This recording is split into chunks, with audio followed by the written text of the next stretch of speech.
आदाब नाज़रीन, पूंछ news express में आपका खैर मकदम है। मैं हूं आपका मेज़बान मोहम्मद अमीन। आइए रुख करते हैं आज की अहम और ख़ास खबर का। कुछ माह कबल हालिया दिनों में जिस तरह से हदबंदी कमीशन की जो रिपोर्ट सामने आई थी और जिसके बाद ज़िला पूंछ ही नहीं बल्कि पूरे जम्मू कश्मीर की अवाम में एक तशवीश की लहर दौड़ रही थी और अवाम का ये कहना था कि जिस तरीके से अवाम के साथ सरासर हदबंदी कमीशन की तरफ से जो नाइंसाफ़ी की गई है और कई इलाका जात ऐसे हैं जिन्हें तकसीम कर दिया गया और ख़ास करके कई ऐसे अजला हैं जहाँ पे जो इंतखाबात के लिए सीटों को मखसूस गुज्जर कम्युनिटी के लिए जो है वो कर दिया गया था, जिसको लेकर अवाम में काफ़ी नाराज़गी ज़ाहिर की जा रही थी। इसी कड़ी में अगर ज़िला पुंछ की बात की जाए तो यहाँ भी जिस तरीके से दिल्ली, सुरनकोट और मेंढर की जो सीट थी उन्हें एसटी के लिए रिजर्व कर दिया गया था, जिस पर अवाम ने अपनी शदीद बरहमी जाहिर करते हुए जो इस फैसले की सख्त अल्फाज में मजम्मत की थी। और ख़ास करके जितने भी यहाँ पे चाहे अवाम की बात करें या जो सियासी रहनुमा हो या दीगर जितने भी हों समाजी कारकुनान हो, उनकी जानिब से इस की सख्त अल्फाज में मजम्मत की जा रही थी। इसी को मद्देनज़र रखते हुए भारतीय जनता पार्टी के ज़िला सदर इंजीनियर मोहम्मद रफ़ीक चिश्ती ने अवाम की इन मुश्किलात का इजाला करने के लिए जिस तरह से मेंबर पार्लियामेंट जुगल किशोर शर्मा तक ये अवाम के मुतालबात पहुँचाया और मेंबर पार्लियामेंट जुगल किशोर शर्मा ने अपने जो आला ओहदेदारों और मरकज़ की जो हुकूमत है उन तक ये मुतालबात अवाम के पहुँचाए और इस पर नज़रसानी करने की जो अपील की, जिसको मद्देनज़र रखते हुए इस पर नज़रसानी की गई और तकरीबन एक माह तक का तवील अरसा जो भारतीय जनता पार्टी के ज़िला सदर इंजीनियर मोहम्मद रफ़ीक चिश्ती इन मुतालबात को पूरा करवाने के लिए लगातार दिल्ली में जो मरकज़ी हुकूमत है उनकी जानिब से उनके फ़ैसले के इंतज़ार में रहे। और अल्हम्दुलिल्लाह अल्लाह का करम है कि आज वो फैसला सामने आया है और ज़िला पुंछ को एक बहुत बड़ी खुशखबरी मिली है। यहाँ पे सीटें हैं, चाहे वो सुरनकोट की हो, मेंढर की हो या हवेली की जो सीट हो, उसे ओपन कैटेगरी में कर दिया गया है और हर किसी को ये हक होगा कि वो इंतखाबात में हिस्सा ले सकता है, जिस तरह से पहले वो हिस्सा लिया करते थे। इसी के साथ साथ जिस तरीके से खनेतर पंचायत, मंडी की कुछ पंचायतें और ख़ास करके मेंढर की कुछ पंचायतों को सुरनकोट के साथ जोड़ दिया गया था, जिस पर मकामी अवाम ने अपनी शिद्दत की बरहमी ज़ाहिर की थी और अवाम में काफ़ी नाराज़गी और गम और गुस्सा पाया जा रहा था। तो उसको भी मद्देनज़र रखते हुए उनके मुतालबात जो है भारतीय जनता पार्टी के ज़िला सदर इंजीनियर मोहम्मद रफ़ीक चिश्ती ने मेंबर पार्लियामेंट जुगल किशोर शर्मा के साथ शेयर किए और उनके मुतालबात को आला हुकाम तक, आला जो ओहदेदार मरकज़ी हुकूमत के जो वज़रा थे उन तक पहुँचाया गया और उसको मद्देनज़र रखते हुए उस पर नज़रसानी की गई। और आज दोबारा से जिस तरीके से जो एरिया जात पहले से अपनी अपनी जगह महदूद रखे गए थे, उसी तर्ज पर दोबारा से उन एरिया जात को कर दिया गया है और कोई भी उसमें रद्दोबदल नहीं लाई जाएगी। इसी सिलसिला में आज भारतीय जनता पार्टी के ज़िला सदर इंजीनियर मोहम्मद रफ़ीक चिश्ती ने अपने ज़िला हेडक्वार्टर में एक प्रेस कॉन्फ्रेंस को मुखातिब करते हुए एक जानिब जहां तासुरात पेश करते हुए अवाम पुंछ को मुबारकबाद दी कि उन्होंने social media, print, electronic media के ज़रिए अपने जो तासुरात थे वो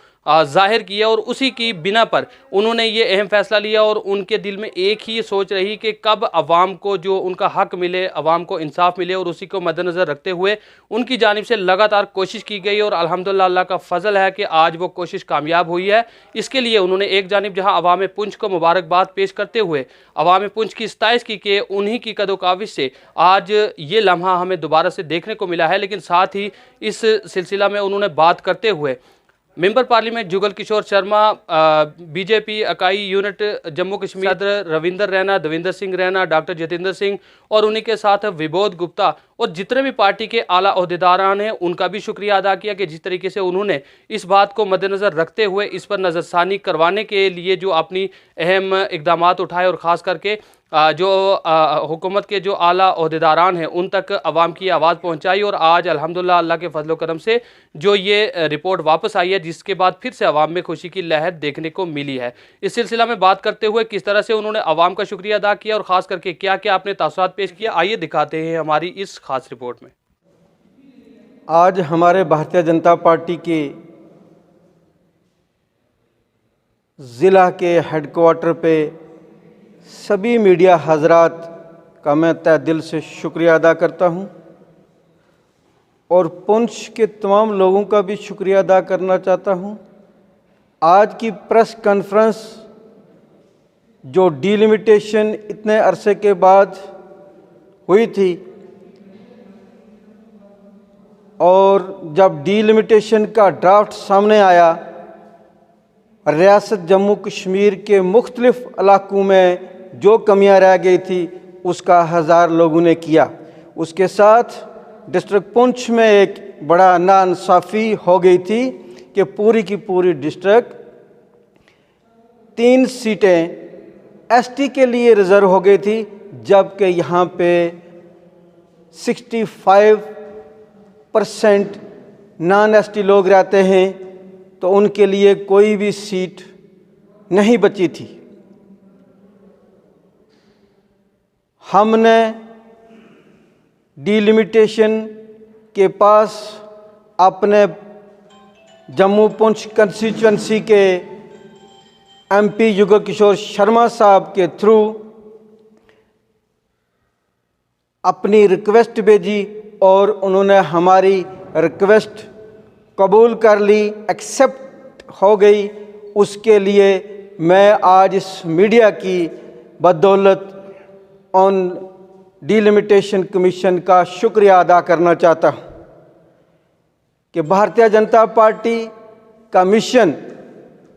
सबका साथ, सबका विकास और सबका विश्वास था। पुंछ के जो 65 से 70% लोग हैं, उनका विश्वास उड़ गया था कि हमारे लिए कोई सीट नहीं है। राजे महाराजे से लेके पुंछ सिटी में यहाँ उस खानदान, राजा के खानदान के लोग भी रहते हैं। आज उन लोगों को भी मायूसी थी। पुंछ जो हमारा हेडक्वार्टर है, यहाँ हिंदू सिख राजे महाराजे से लेके काफ़ी पावर में रहे हैं। आज उनको मायूसी थी कि हमें अब इलेक्शन लड़ने का हक नहीं है, क्योंकि मैं बीजेपी का ज़िला अध्यक्ष हूँ। मैंने अपनी तीनों कंस्टिट्यूंसी में जो डिलिमिटेशन में इधर का इलाका तोड़ के उधर, उधर का उधर करके सारे लीडरों को, सारे लोगों को, सारी पब्लिक को डिस्टर्ब किया था। उसके लिए मैंने अपने युगल किशोर शर्मा साहब, जो हमारे जम्मू पुंछ कंस्टिट्यूंसी के मेंबर पार्लियामेंट हैं, उनके पास सारे डॉक्यूमेंट पेश किए और उनके रिक्वेस्ट की। उन्होंने अपना सारा प्रपोज़ल बना के 14 तारीख को डिलिमिटेशन के पास जो अशोका होटल दिल्ली में हुआ था, उसमें पेश किया। लोग हम पे ये भी इल्ज़ाम लगा रहे थे कि ये भारतीय जनता पार्टी ने ऐसा किया है। भारतीय जनता पार्टी ने नहीं किया था, ये उनका था। तो जब लोगों की ये जो डिमांड, बर्निंग डिमांड थी कि पुंछ हवेली कंस्टिट्यूंसी की सीट ओपन होनी चाहिए, आज मैं मीडिया के थ्रू डिलिमिटेशन कमीशन का शुक्रिया अदा करता हूं और अपने युगल किशोर शर्मा साहब, अशोक कौल साहब, देवेंद्र राणा, रविंदर रैना जो हमारे स्टेट प्रेसिडेंट हैं, उन्होंने हमारा साथ दिया, पुंछ के लोगों का साथ दिया। ठीक है, हम इसके हक में नहीं हैं, हमारे साथ एसटी भी हैं, नॉन एसटी भी हैं, सारे लोग एक ही हैं, मगर एक तरीके से पुंछ में एक जंग छेड़ दी थी और उसके लिए डिलिमिटेशन ने हमारी जो ये डिमांड है हमारे एमपी की एक्सेप्ट की। उसके लिए मैं शुक्रिया अदा करता हूं और आप लोगों का भी शुक्रिया अदा करता हूं कि आप भी इस चीज़ को इन दिनों में बारीकी से सुनते रहे, देखते रहे। लोगों ने कहाँ एजिटेशन की, कहाँ नाराज़गी की, तो वो मीडिया, सोशल मीडिया में लाते रहे। उसका रिज़ल्ट ये हुआ कि डिलिमिटेशन ने ये लोगों की जो डिमांड है वो एक्सेप्ट की और हमारी तीनों कंस्टिट्यूंसी, मेंढर के लोगों की भी जो डिमांड थी, उनके कंस्टिट्यूंसी जो एरिया तोड़ के इधर लगाया था उसको वापस किया, सोनकोट का वापस किया, पुंछ का वापस किया और हमारी डिस्ट्रिक्ट पुंछ हवेली कंस्टिट्यूंसी जो मेन कंस्टिट्यूंसी है उसको ओपन किया है सबके लिए। अब सभी लोग यहाँ से इलेक्शन लड़ सकते हैं। इस पे आप लोगों का मैं तहे दिल से शुक्रिया अदा करता हूँ।